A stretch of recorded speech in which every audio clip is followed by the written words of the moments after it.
I made a decision early on that I was going to teach my girls how to take care of themselves, not because I want them to be obsessed with their appearance, not for vanity, but because I believe that the way you care for yourself is a direct reflection of what you believe you are worth. And I want my girls to grow up knowing, deeply knowing, that they are worth the effort. So we start now. We start young. We start at this age so that by the time they are teenagers and I'm not standing over them in the bathroom, these habits are already built in. The detangling, the moisturizing, the protecting their hair at night, all of it becomes second nature because we did it together enough times that it is just what we do. And I want them to understand the why behind each step, because I'm an educator at my core and I cannot just tell my kids to do something without explaining the reason. So when we do hair, we talk about it. We talk about why we take care of our hair. We talk about what our hair needs. We make it a conversation instead of just a task. Now let me talk about these bonnets, because I feel like this is a conversation worth having. You'll see at the end. I grew up with a very specific idea about bonnets. Where I came from, bonnets were associated with Black women and girls. That was the world I grew up in, and that was the association I had. And for a long time, I did not question that framing. But as I got older and I started learning more and being around people from different backgrounds and different cultures, I realized that my understanding was incomplete. Because women and girls all over the world protect their hair at night. The practice looks different depending on where you're from. The materials are different, the styles are different, the names might be different, but the intention is the same: protection, preservation, care. And that is a beautiful thing. There's something really powerful about realizing that a practice you associated with one culture is actually something that connects women across many cultures. It does not erase where it comes from. It does not take away the cultural significance. It just expands the picture. Now, my girls are Hispanic and white, and they have cousins who are Black and Hispanic. And I think about that a lot as their mom, because I want my girls to move through the world knowing that the cultures and experiences of the people they love, their cousins, their family, their community, those things matter. Those things deserve to be understood and respected and celebrated, not just tolerated, celebrated. And that starts with me. That starts at home. That starts during hair time when I can explain things in a safe and loving space before the world tries to explain it for me. So when my girls see these bonnets, I do not just say put it on and go to sleep. I explain it.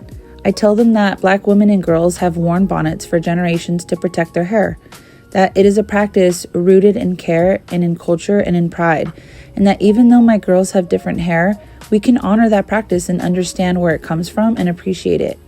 Because that is what cultural awareness actually looks like. It's not just knowing that other cultures exist. It's understanding why their practices matter.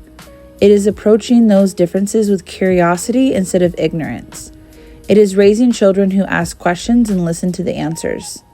And speaking of representation, can we talk about Karma from Karma's World for a second? Because my girls are wearing her on their bonnets tonight, and I want to explain why that matters to me, even though my girls are not Black.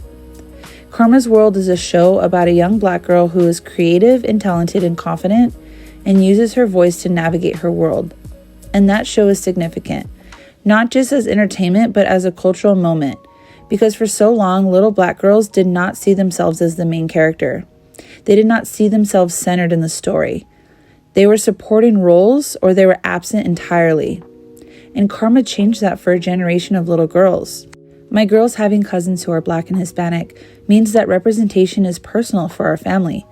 When a little Black girl sees herself on screen as the hero of her own story, that matters to the little girls in our family too. That matters to me as someone who loves people who needed that representation. And I want my girls to understand that. I want them to understand what it means for a little Black girl to turn on the television and see herself. I want them to feel the significance of that, not as something distant or academic, but as something real and human and connected to people they love. This is why we celebrate Black History Month in our house. Not because it's a school requirement, because it's important. Because the history, the struggle, the contributions, the resilience, the art, the culture, all of it deserves to be known and honored. And my girls are going to know it. Not just in February, all year. Because I'm an educator, and I believe that the most important thing I can give my children is the ability to see people, really see them. to understand that the world is bigger than their own experience and that other people's stories are worth knowing. And that does not start in a classroom. It starts here, in their own home, during hair time, with the bonnet that has karma on it, and a mom who stops to explain why that little cartoon girl on their bonnet is actually kind of a big deal. So back to their hair, because I want to walk you through what we actually do. After their showers, we start with the detangling while the hair is still damp, because that's when it's most manageable and causes the least breakage. I always start from the ends and work my way up. I teach them that too. We're gentle, we're patient. When they get frustrated, I remind them that we're gentle with ourselves. That is not just a hair lesson, that's a life lesson. Then we moisturize, we seal everything in. We make sure their hair is taken care of before it goes under the bonnet for the night. And then we put the bonnet on and we talk about why. We protect our hair because we do the work to care for it, and we want that work to last. We protect it because we're worth protecting. I want that to sink into them. The idea that they are worth protecting, that their body, their hair, their skin, all of it deserves care and intentionality. Not because the world is watching, but because they are watching. Because the relationship you have with yourself starts young and it either grows into something solid or it grows into something fragile. And I'm trying my best to lay a solid foundation. And I know I will not get it right every time. There are nights where I'm exhausted and hair time is not as patient or as intentional as it was tonight. There are nights where I'm just trying to get through it so everyone can get to bed. And that is real and that is honest, and I am not going to pretend otherwise. But I keep coming back to the intention. I keep coming back to what I'm building with them.